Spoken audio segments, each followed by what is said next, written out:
From the Midwest Newsroom, I'm Chris Husted. Rural Nebraskans took 650,000 rides on public transportation last year, and demand is on the rise.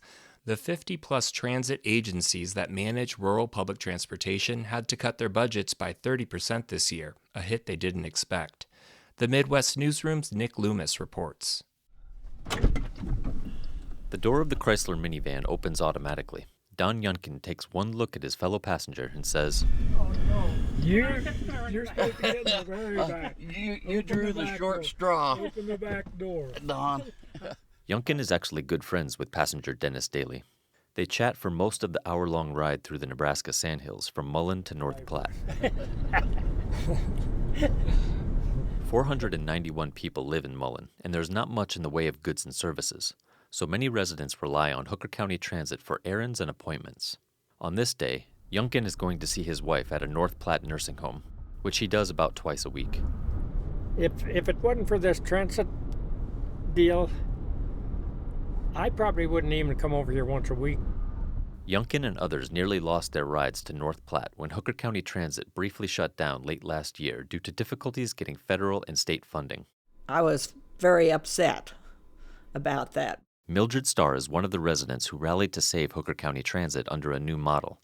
Today, it runs on grants, donations, and partnerships, as well as some county tax dollars. I'm afraid some of us older people probably would miss some appointments in North Platte if we didn't have it. Hooker County Transit is back on the road, but many other rural Nebraska transit agencies are in jeopardy. The Nebraska Department of Transportation told them they had to cut their 2026 budgets by 30% in June. The announcement surprised Scottsbluff County Transit Manager Curtis Richter. I was told not to freak out when I had to cut 3 months of wages and benefits to get to the number I needed to be at. Then I got the message that we weren't getting any money back, and then my freaking out was justified. NDOT Local Assistance Division Manager Jody Gibson says the department was able to keep up with past growth thanks to unspent funds from previous years and leftover COVID stimulus money. She says those reserves ran out last year, while rural agencies and their budgets continued to grow. You know, we were expanding, we were growing, we were able to fund things. We didn't necessarily see that we were going to be, $5 million short 4 years ago. Gibson says this is the first time NDOT has had to ask rural agencies to cut their budgets.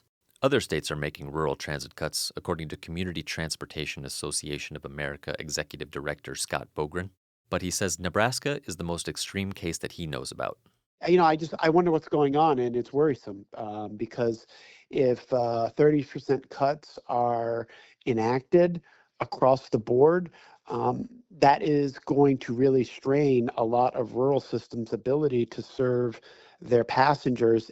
Scottsbluff County Transit will make service cuts to avoid a shutdown in a community that has higher rates of elderly, low-income, and disabled residents than the state average. I'm going to let you sit here, buddy. In Scottsbluff, Francisco Gonzalez boards the bus carefully. He sits up front to take a load off his 2 prosthetic legs. Now I can walk, you see, but I've been through the ringer where I had to go get in wheelchair, one missing leg, crutches, you name it. So I appreciate this service. Bring it in the backhoe, dude. Later, Gonzalez gets off the bus as carefully as he boarded earlier. We'll see you on the next trip. Nick Loomis, The Midwest Newsroom. The Midwest Newsroom is a collaboration including NPR and public radio stations in Iowa, Kansas, Missouri, and Nebraska. The Midwest Newsroom is a member of the Trust Project.